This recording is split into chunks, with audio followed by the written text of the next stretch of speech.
What's up? This is Hoppe Hour. I am your host, Ryan Hoppe, and I've never been more excited to finally have an interview go down. So right now, from 98 Rock in Sacramento is Abe Kanan. What's up, Abe? What's up, Ryan? How you doing? Good, man. I think this is National Murphy's Law Day. So I was recording at a kava bar, and I was so comfortable, and I was high, and I'm on shrooms right now, and it was so great. And then all of a sudden, I had an interview with Roy Wood Jr., the comedian, and it went great. And then there's this thing called Mix Minus for people that don't work in radio, and I had it on Mix Minus so it wasn't echoing. And all of a sudden, I think there's something wrong with my board, Abe, because you said there was an echo. So then I'm now recording at my job. That's how dedicated I am to this interview. This is how much I wanted to interview you. Hang on. You missed a step. Not only are you at your job, but you're in the second studio at your job. Yeah, I kind of wanted to suppress that. I'm in another room where we have a notoriously quiet microphone, and you couldn't hear me. But honestly, the radio gods, even though I don't believe in that, there's something out there that made this happen, Abe. I'm so happy to talk to you, bro. Yeah, thanks for having me.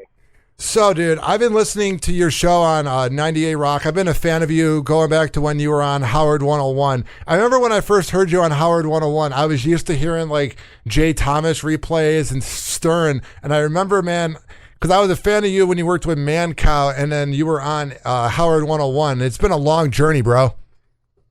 Yeah, so I started with Man Cow in 2001. In 2001, I was interning at Q101, doing like commercial production, like as an intern.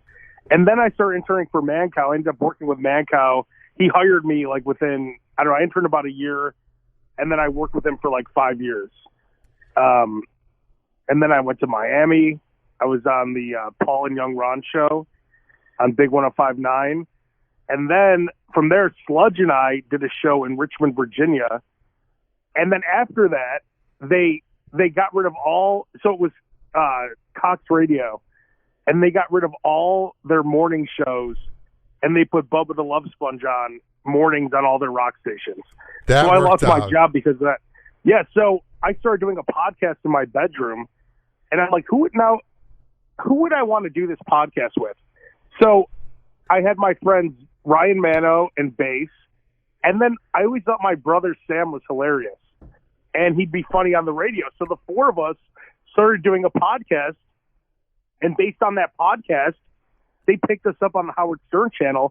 Tim Sabian, I would send him like every few months, I would send him like a little demo of the show. And he's like, there's something here. And then when Bubba, because Bubba left the Stern channels to go to terrestrial radio, that's what opened up that slot for me on Sirius.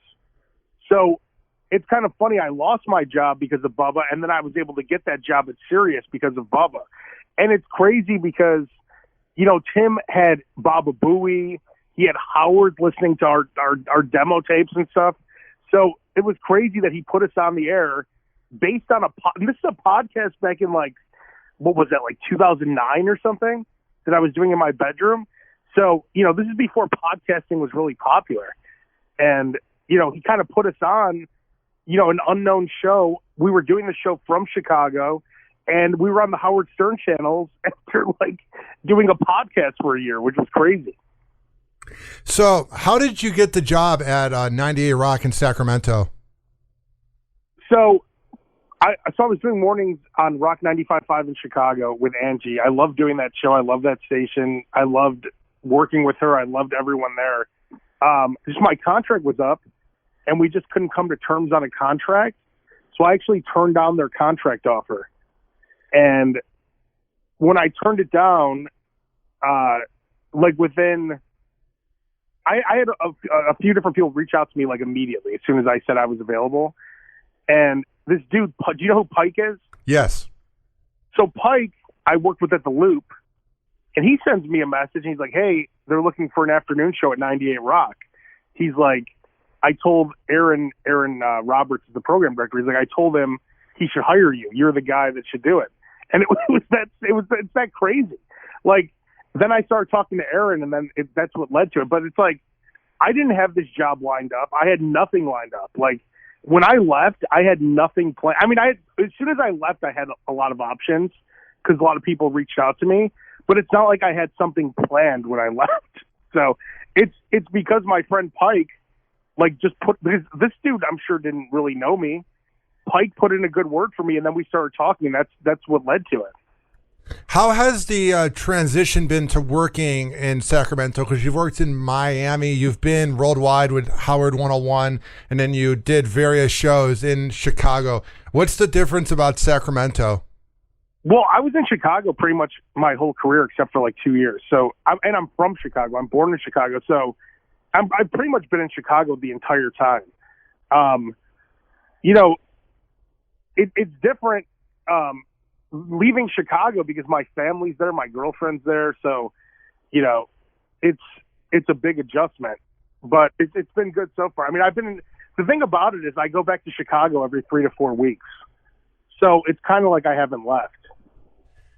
How weird is it having your girlfriend in Chicago?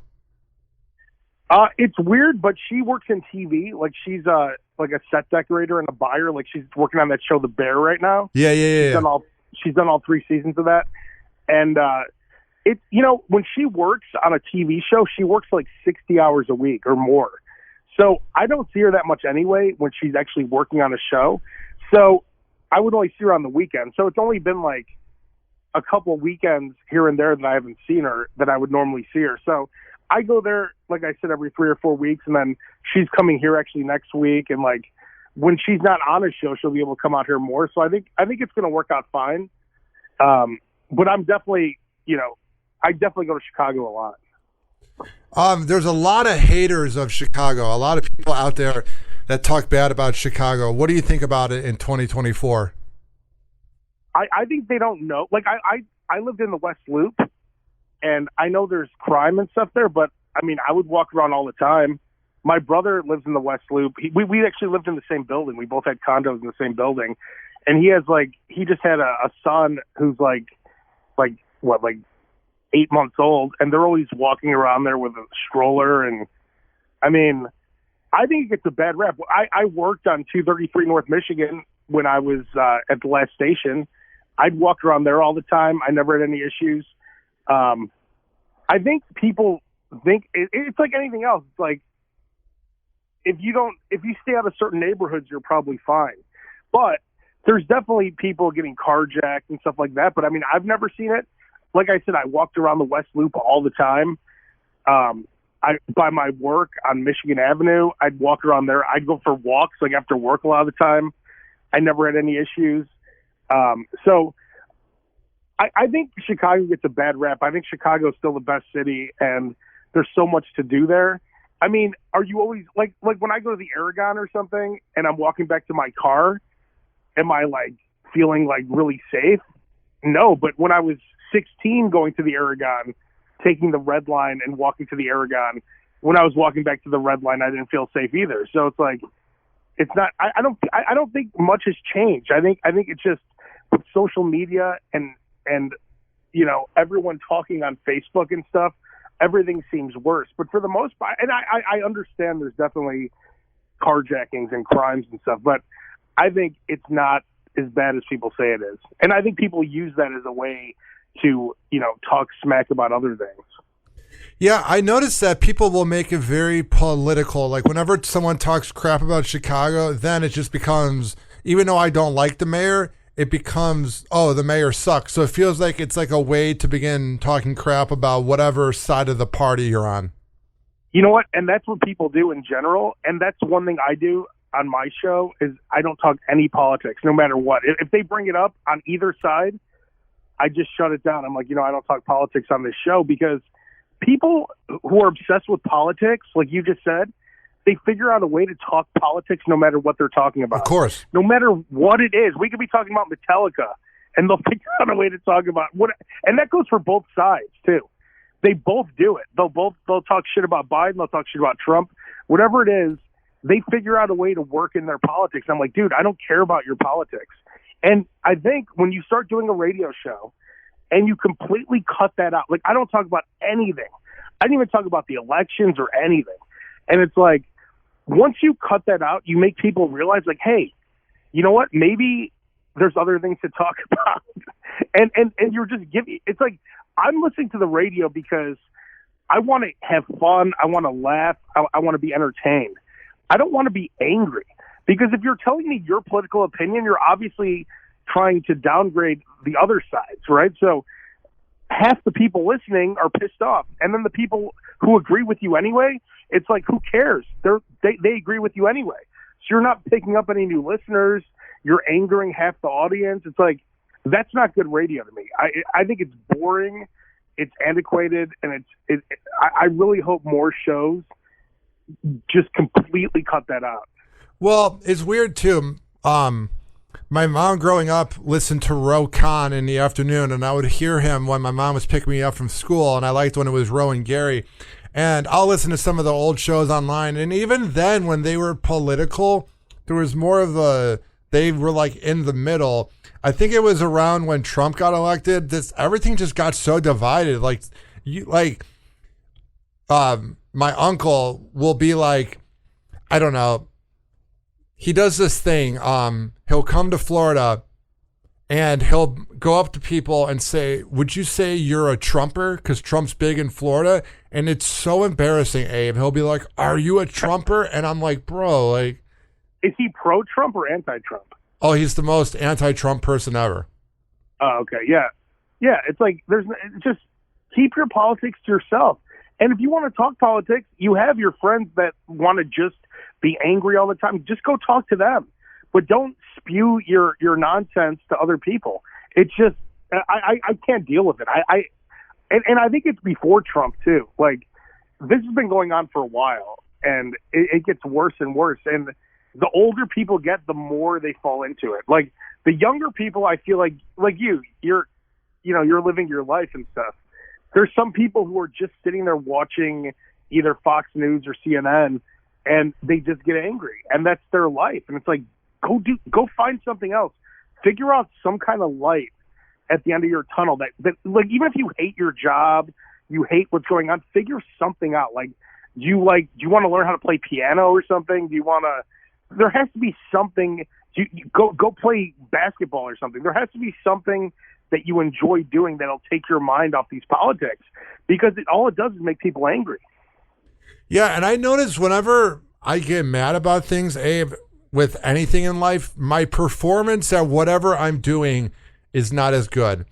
Like, I was having meditation just now when I was trying to figure out everything going on with you. Like, I literally put on a meditation in the car when I drove across the bridge.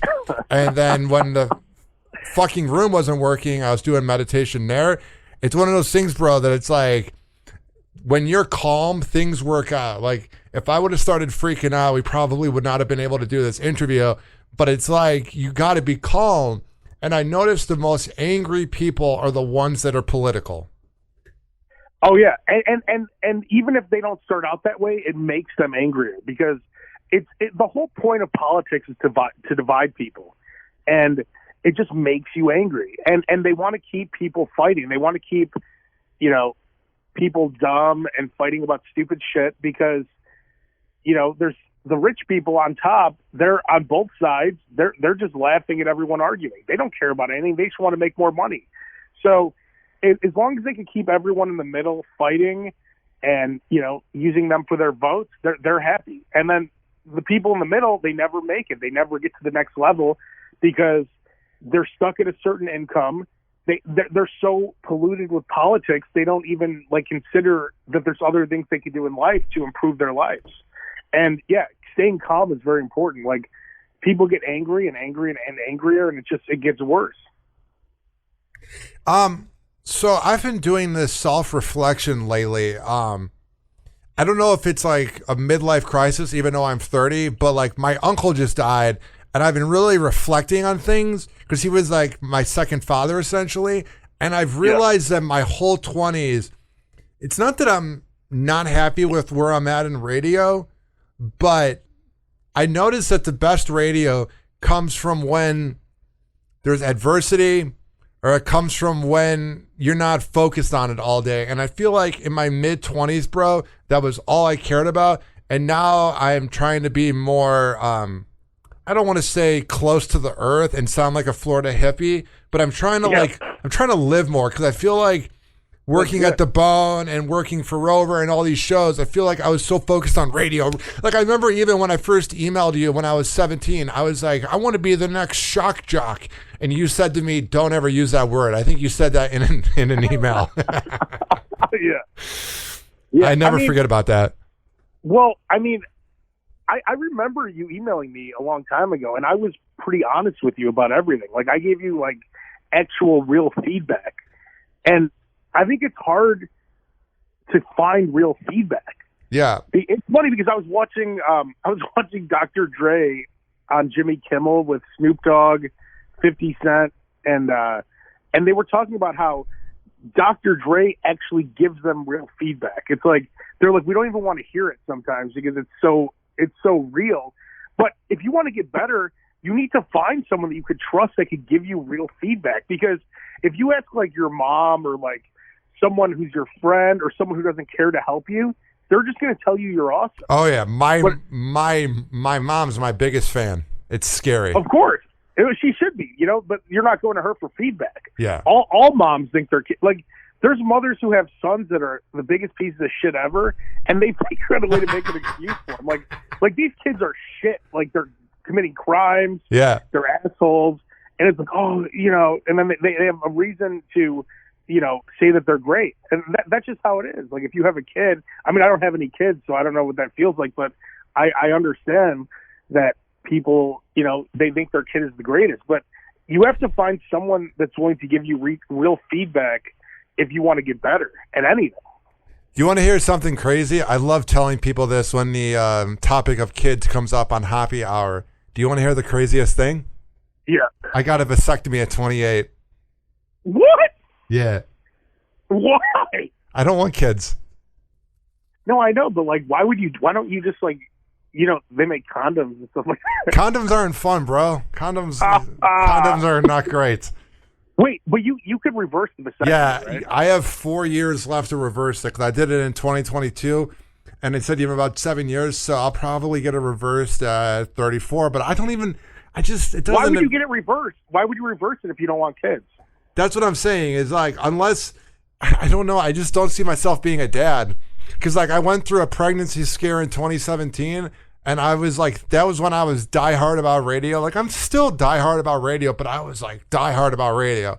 And I just thought my life was over with. And then my last ex, she had COVID, but her period was late because of COVID 2 years ago. And she thought she was pregnant. And you got to remember, I always pull out or I would wear condoms or they'd be on the pill. So it was like, I'm so traumatized that I'm like, I just don't want to be a dad. Yeah. So when you get a vasectomy, how is everything the same pretty much, or? Yeah, it's weird though, because like I love telling this story. When I got the vasectomy, they were playing with my balls, and I was all numbed up on like pain meds, and I was also pretty high because you're gonna have to do that. And we're talking about our favorite Madden video games. We're like, oh yeah, the one with Michael, like while they're playing with my balls, they're like, yeah, the one with Michael Vick on the cover was good, and the one with Vince Young is good. It was bizarre. Do you remember the original Madden when the ambulance would come on and would hit all the players? Yeah, it's pretty real, bro. It's scary. I'm like the Sega Genesis, an ambulance would come out when the player would get injured on the field. Yeah, and it would smash into all the players. Like, it never made any sense. You know what's crazy? I was thinking about it when it comes to video games. Like Super Mario 64 in the 90s and 2000s, that looked so real. And now I have a Nintendo Switch and I'll play it occasionally. And I'm like, this looks old. Yeah. Well, yeah, graphics have come so far. If you look back on those old like WrestleMania arcade games and stuff, and even Mortal Kombat, like the graphics seemed ridiculous back then, but I'm sure now it's like, it's shitty. What got you into wrestling? My earliest memory is me waking up when I was like 2 or 3, and Hulk Hogan was he got splashed by King Kong Bundy, and when they took him to the hospital, That's like my earliest memory of being a kid. Like I remember my mom. I don't know if my mom had it on, but that's like the first thing I remember is watching. I think it was Saturday Night's Main Event and King Kong Bundy breaking Hulk Hogan's ribs. So I feel like I've been watching it my whole life. And then the thing is, you ended up getting to meet all these wrestlers working with Mancow and then doing your own show. So that had to be pretty cool. Yeah, I mean, I met so many wrestlers, and then on my Howard 101 show, we had tons of wrestlers on. Like we had Paul Heyman even called in. We had wrestlers in studio. Like I've met most of the, pretty much most of the old school wrestlers at this point. Did you ever meet, rest in peace to Iron Sheik? I'm trying to think if he came into Q1. No, I don't think I ever met him. He was hilarious. Yeah, no, he was awesome on the Stern show. He was hilarious. That like rejuvenated his whole career, if you remember. Like he wasn't doing anything, and then he started doing those appearances on Stern. And I mean, can you imagine how much money he would make right now on Cameo? Oh my god! Yeah, I would pay for that. Yeah, I know a girl who actually paid the Iron Sheik to like come out to like a bachelor party, and he took, I don't know what the fee was, but it was like a few $1,000s, and they paid to have the Iron Sheik basically hang out with them for a bachelor party. Dude, that would be the wildest bachelor party ever. Yeah, it was crazy. Do you ever pay for anything like that of anything ever? I was just telling someone that the other day. I'm like, man, it's really, since I've been in radio since I was 19, and I would say from the age of 14 to 19, I went to so many concerts that I would pay for. Like every weekend I was at the Metro, the Vic, the Riv, the Aragon. And then from 19 and now I'm 42. So like the last 23 years, I probably paid for maybe less than 10 concerts, I would say. And look at, because, when you work at radio stations, you get free tickets all the time. So I probably paid for less than 10 concerts, and I've been to so like hundreds, So yeah, it's hard to pay for stuff these days. Well, it's funny. You know how like healthcare is the best when you don't make any money. Like Obamacare is amazing when you don't make money, but then like when you make money, they have to take it out of your paycheck. The same thing seems to go with concert tickets. Like when I was making no money at the Bone, I would get any concert ticket I want. But now that I produce like buttoned up conservative radio all day, I literally have to pay for the tickets. Or I'll have an old Connect at the Bone. But it's funny, like when you get the free tickets, you have something that is not available to most people. Because a lot of times those are scraps from a contest for an actual show. And I feel like radio people take that for granted. I definitely did. Oh, all the time. And you don't appreciate it either. It's like, you don't realize how expensive tickets are. Like Lollapalooza or something. It's like, we're not used to paying the ridiculous, like the few times I've bought tickets, like I paid to see Kiss on their supposed last show in Chicago. That was in 2019. And then I saw them again in Chicago after COVID. And then I actually went to that final show in New York. But those tickets, Angie from Rock 95.5, she got me those tickets for free for Madison Square Garden. But the one in 2019 I paid for, it was like $150 for a ticket. I'm like, this is a lot of money for a ticket. And people are paying like $300 for tickets. So yeah, we really take it for granted. And it's like, half the time it's like you're not even as big of a fan as some of these people that you would like for them to get the free tickets sometimes, and you're just getting a free ticket. It's like, oh yeah, I'll go. Yeah. And then I didn't appreciate the moment, but in 2015 I saw Van Halen, and I got to see Eddie Van Halen and David Lee Roth, and I was on my phone the whole time as a 21-year-old, and I didn't appreciate the moment. I'm like, whatever. Yeah, that's one thing that I've tried. Unless I'm doing stuff for work, like I'll make videos for like, the station's social media pages. But like, I definitely try not to record. It's like when you record all that shit, it's like, are you ever going to watch it again? No. It's such bad quality. It's like, just be in the moment at that concert. I actually saw Van Halen. I saw the Sammy Hagar Van Halen when I was like 13. And then I saw the David Lee Roth the first show, Sludge and I, we drove to Charlotte. We saw the very first reunion show of David Lee Roth and Van Halen. That was like 2009, I think, or 8. It was awesome. What is it like working with Sludge? It was great. Like when I worked at Q101, I was working with Mancow. Sludge was on afternoons, and him and I was just like, I was super young. I was 19 to 24. I was working there, so like I was 19, 20, 21, 22, and I would always go into Sludge's studio and talk to him, and he would always he was just great. He was just a great mentor. Him and Ned Spindle were two of my biggest early mentors. Ned Spindle, if you don't know, is the greatest imaging guy in radio history. He's awesome. And so those two guys I would talk to all the time.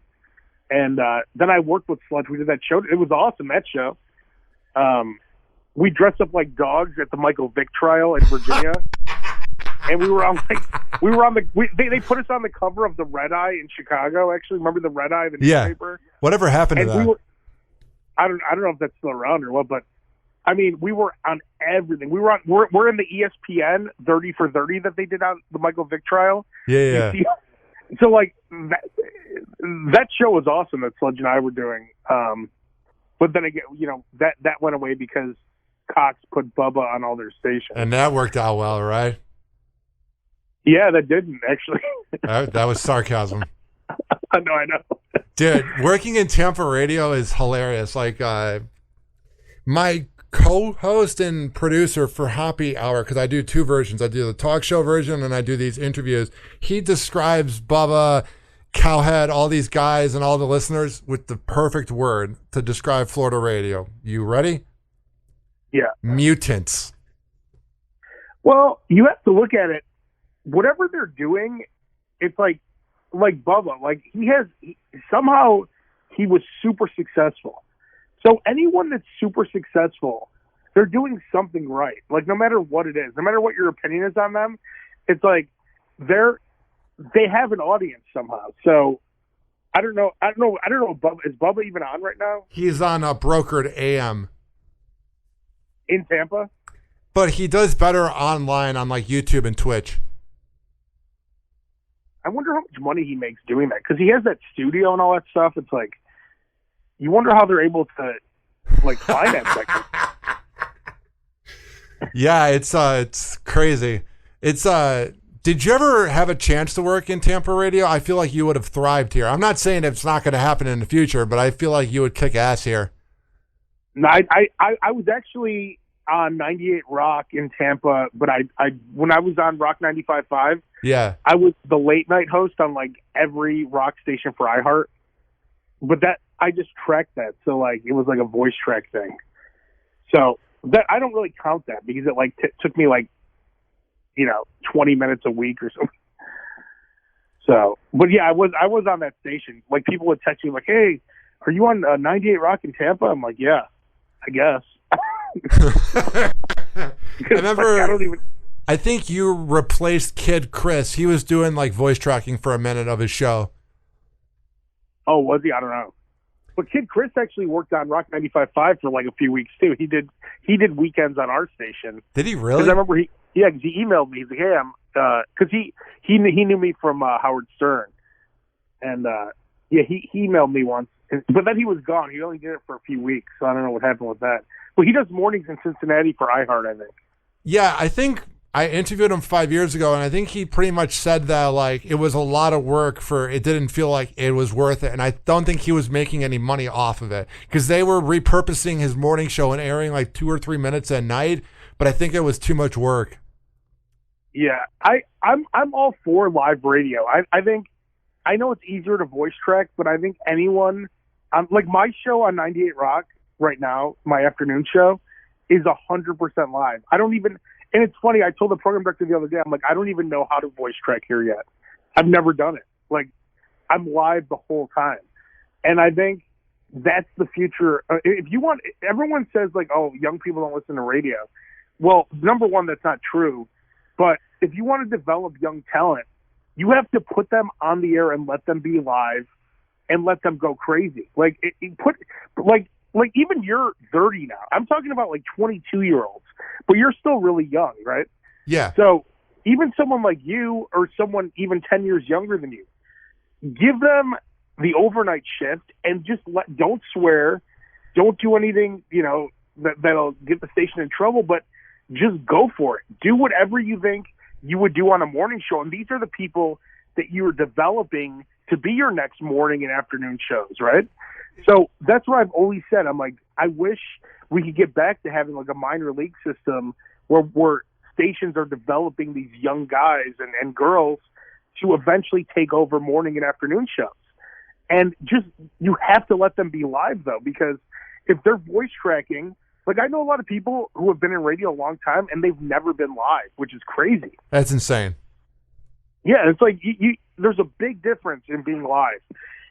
I don't care if I make a mistake being live, It's like the worst thing to me is a voice tracked call.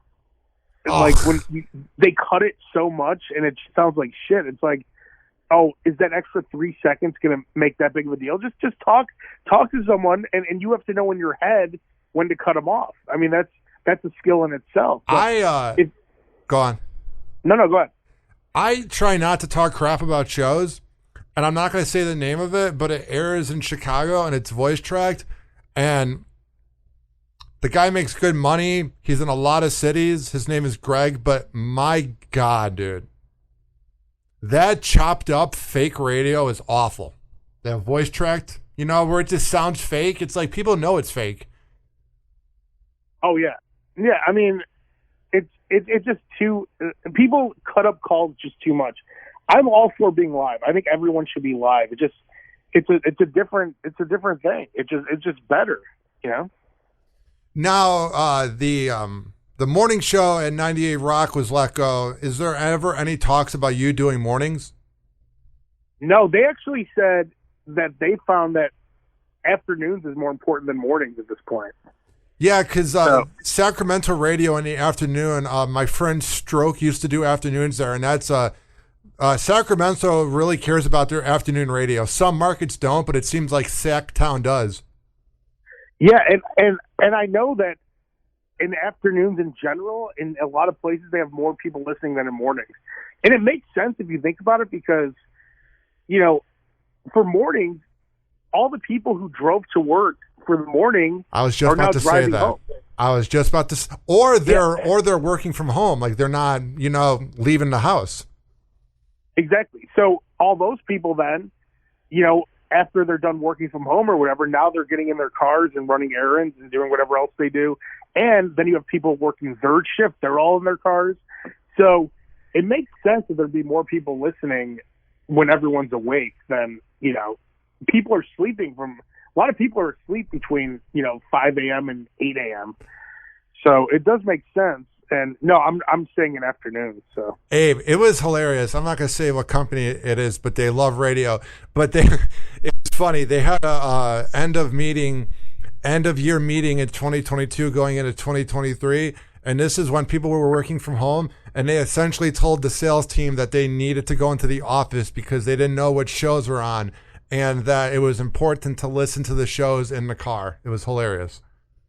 Well, you know what? It is. I think it is important I think salespeople should listen to the shows. Like, of course, you have to know. You have to know what you're selling. Like if I'm selling some kind of product and I don't know what, like if it's some kind of spray and I don't know what the fuck it does, how could I sell it? So that's the first thing I would do is listen to all the shows, like all the time. What are some shows you listen to now? I listen to you, I listen to Woody, I listen to old Opie and Anthony, and I'll listen to Stern from time to time, but it's kind of depressing now because he's old. Yeah, I listen to Stern. I still listen to him. I think he's still hilarious. Yeah, he is. Him when he talks, just whatever he talks about, like in his personal life and stuff, he's still really funny. I think Ronnie's really funny on that show. Oh yeah. As far as I listen to the Jim Cornette podcast all the time. That's a wrestling podcast. Surprise. Yeah, exactly. For radio, I mean, I stream 98 Rock, which is my station a lot if I'm at home or if I'm when I'm driving, that's all I listen to is my station, 98 Rock. And then I listen to K-Rock in Los Angeles a lot on the Odyssey app. Yeah. I think that station sounds awesome. Like the music, like I'm usually listening at night where it's just music, but I love the K-Rock imaging. It just, that reminds me like I used to listen to Loveline all the time on Q101. Yeah. And, Loveline started, the home station was K-Rock. And it just, I always loved K-Rock. And now K-Rock sounds awesome again because they brought back Kevin Weatherly, and he's running it again, and it sounds great. Yeah, and I interviewed him in not Kevin, but I interviewed Kevin Klein about 3 months ago, and I'm a big fan of what he does. I think he's pretty funny. Yeah, I haven't heard him that much. It's good. I usually only listen at night, so it's like there's usually no DJ on when I'm listening. What I like about Kevin is that he doesn't do any fake segments. He's just kind of like, he reminds me a little bit of like a millennial Stern in a way. You know what's funny? I do a segment on my show called The Fake Caller of the Day, where I tell the listener. Have you heard that by chance? I have not. Okay, so I tell the listeners, I'm like, hey, most radio shows have fake callers. So I said, I want you to be the fake callers. Then basically, I said like I had one where a girl was having sex with a ghost, right? So like, okay, I need someone to play the role of the girl having sex with a ghost. And then I need someone else to call in. And we set it up before the commercial. And I'm like, I guarantee people are going to think it's, even though I make it sound as ridiculous as possible. Yeah. People are still texting me like, are you doing a bit? They're like, this sounds fake. I'm like, yeah, because it is, moron. Like, it's funny because I'm setting it up. Basically, radio shows, not all of them, but a lot of them have those fake callers. Ugh. And I'm basically doing on air what they do off air, like setting up the scene. I'm having the listeners play the roles, and it's really stupid. And like, I do it like a couple times a week. I think it's funny.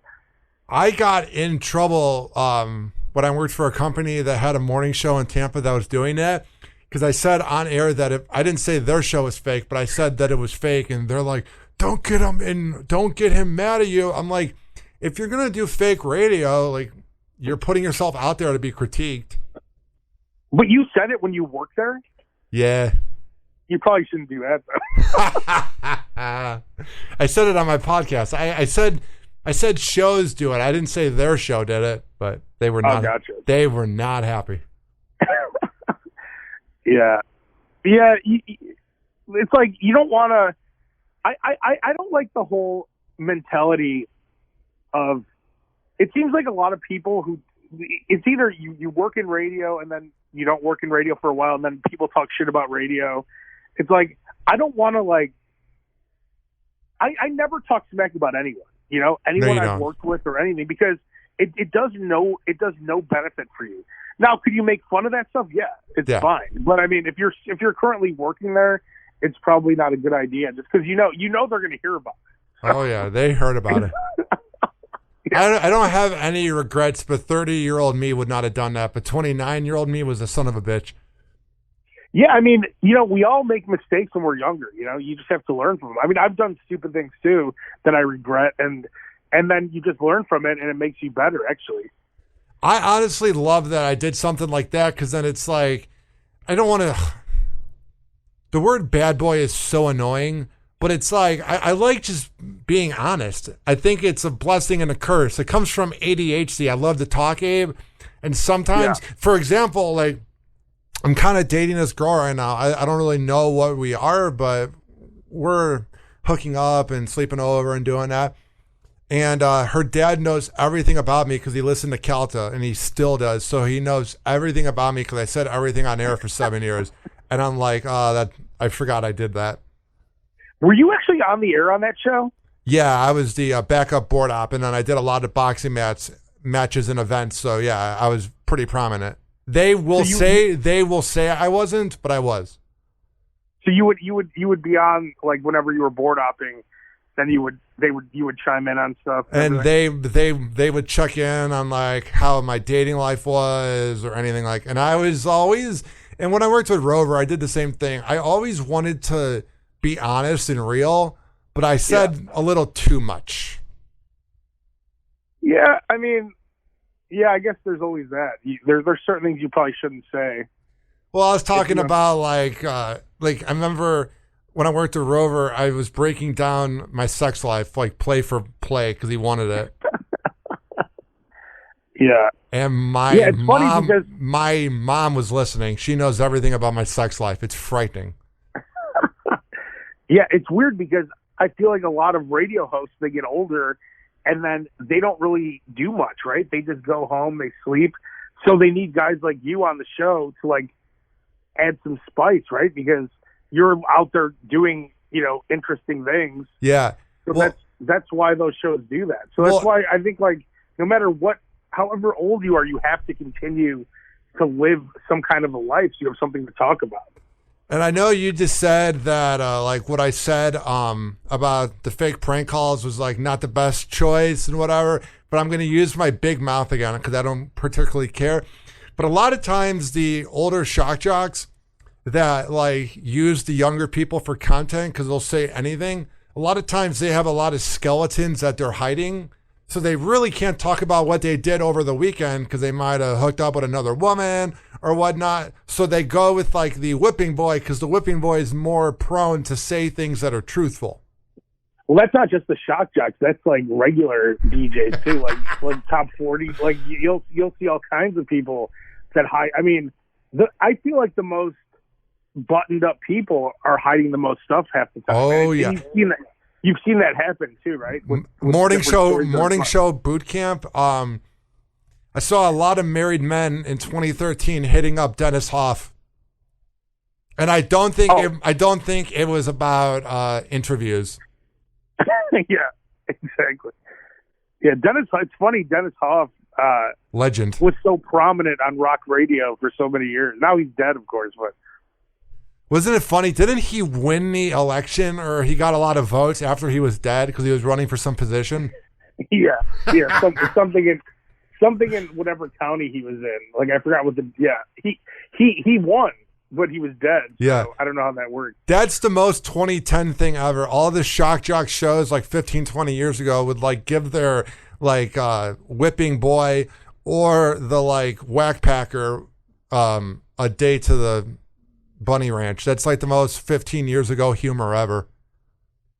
Yeah, I remember when Eric the actor from Stern went there. That was pretty funny.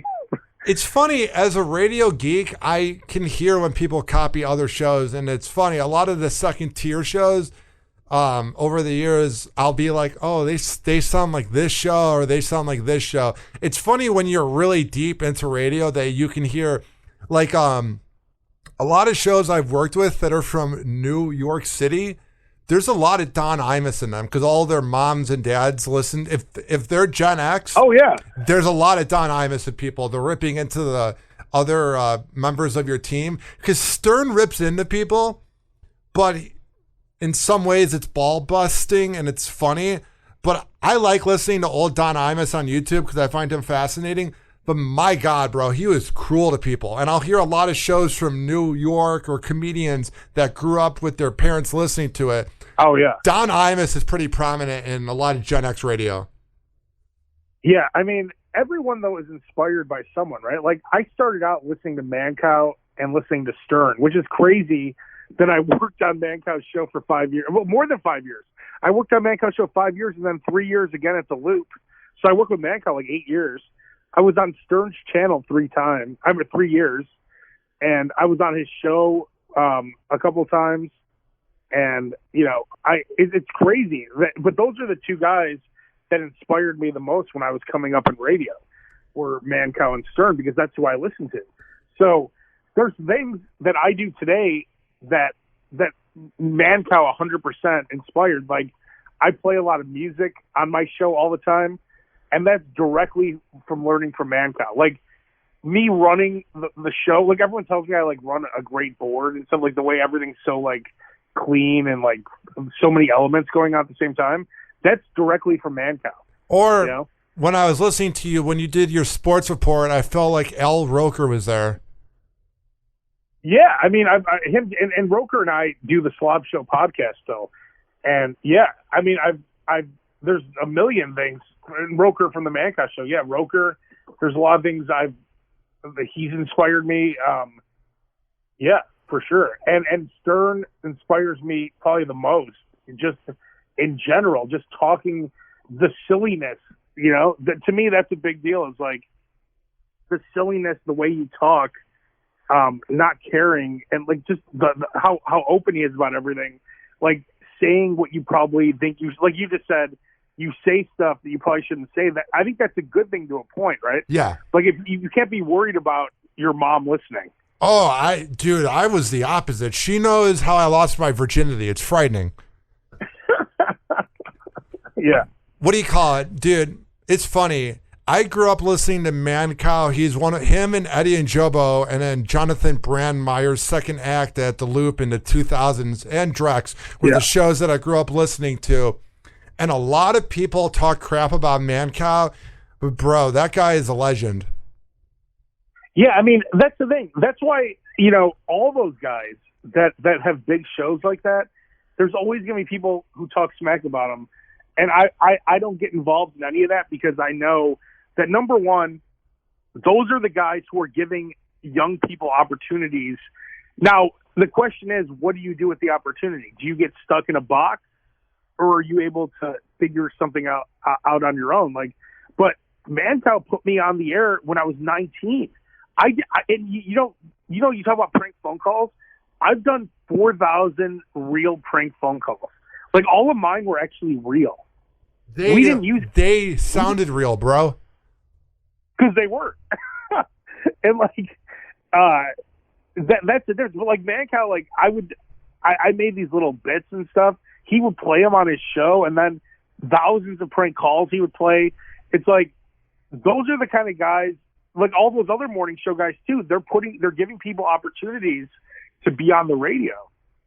Especially back then, it was so hard to get your foot in the door. So, I mean, they give people opportunities. It's just what you do with the opportunity. It's funny. Obviously, I didn't work for Rover long, but I will tell you the one thing I learned was save it for the air. He wouldn't talk to anybody until he got onto the air, and I try to do that with my show. And when I do interviews, is I believe you got to save it for the air. Yeah, it depends. I don't think you have to do that, but yeah, that's one thing Mancow always did too. He's like, I save it for the air. What's your favorite? What was the craziest memory of being on Mancow's Morning Madhouse? Craziest? I mean, his wedding was pretty awesome. Like, he had Greg Brady there. He had the Bishop, Don Magic Juan. Cowboy Ray was there. When Mancow got married, I was like, God, I don't know if I was 21 or something. And do you remember Cowboy Ray? Rest in peace, yeah. Yeah, so Cowboy Ray lived close to my house. So I actually picked up Cowboy Ray and his mom for the wedding, and they drove with me. And Cowboy Ray was he was allergic to shellfish. And the minute he walked in, he ate a shitload of shrimp, and then he shit his pants. He shit his pants at the wedding. And so I didn't have to drive him home. Luckily, they put him in a cab, but I felt so bad for his mother because his mother was like the nicest lady ever, and she's like, "Oh, Raymond, you ruined everything, Raymond." Like, it was, I felt bad for her, but like that wedding was crazy. It was, it was like a big deal, and I was super young. It's like everything was new when you're young, right? Like I had never. Mark Cuban came to the Q101 when I was like 21. And it's when he first bought the Mavericks. And he's like, if you guys ever come down to Dallas, I'm going to give you guys courtside seats. So Mancow actually paid for us to fly to Dallas. And then Pantera owned a strip club called the Clubhouse. So Freak knew Vinnie Paul. So we flew to Dallas. We went to the Pantera strip club. Or no, first we went to the Dallas Mavericks game. We're sitting courtside. This is like when it was like Rip Hamilton and like all those guys. Like it was an awesome team. And then we went to the Pantera strip club, which was like crazy. And like that was my first time on a plane, first time at a strip club. Like it was just like all these crazy things that happened when I was like 20, 21. And it was just weird, right? Like I'd never been on a plane before that. Really? Did you never leave Illinois until then? No, we would go on vacation to like Indiana Beach and stuff. Like we would drive to like, I don't know, nowhere that far, like Wisconsin or something. So we never went to like Disney World or anything like that. My favorite trip would be Wisconsin Dells. Oh yeah, we would go there. Yeah, Wisconsin Dells. That was the kind of trips we would go on when I was a kid. That was the best. I used to love going to Noah's Ark. Yeah, me too. Noah's Ark was the best. So what do you got going on for your show this year?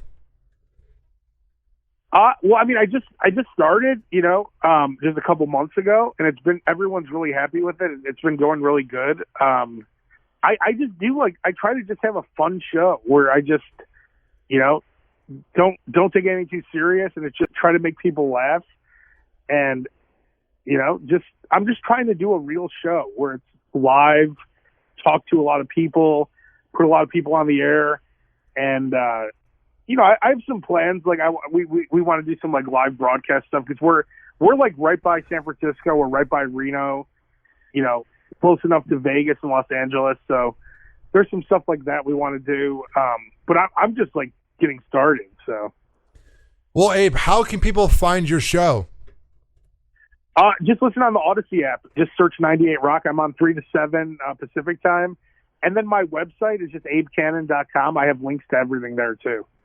Can you believe we've been talking for 51 minutes? No, it's quick. It went by quick. Well, Abe, it's been a lot of fun having you on the show. I'll say me, not we. I won't include you in it, but I overcame adversity with my $700 board acting up for some reason, and then the other room, having a really quiet microphone. But now I have a louder microphone. I'm going to know to not use that room. I'm kind of glad. Yeah, now you know to go right into this room. This room sounds great. Because one of the shows that we produce, we have to turn the mic all the way up for that. So I think there's something with that room. Yeah, well, stick to the room you're in now. This one sounds good. Well, Abe, thank you for coming on Hoppe Hour. It's been a lot of fun. And can you do me one favor? Yeah. Can you retweet this when I post it? Yeah. Abe, that means a lot because it drives me nuts when I have people on and then they don't retweet it. And I'm like, you're the one that has the big audience. It helps. You know what I'm saying? Oh, yeah, I'll retweet it. Well, Abe, it's been a lot of fun having you on the show. You're definitely an OG in radio, and I've been a fan for a decade, so keep up the good work. Thanks, man. Good luck to you, too, man. All right. Keep doing your thing. Thank you, Abe. All right, later. Hoppe Hour. Hoppe Hour. And like that,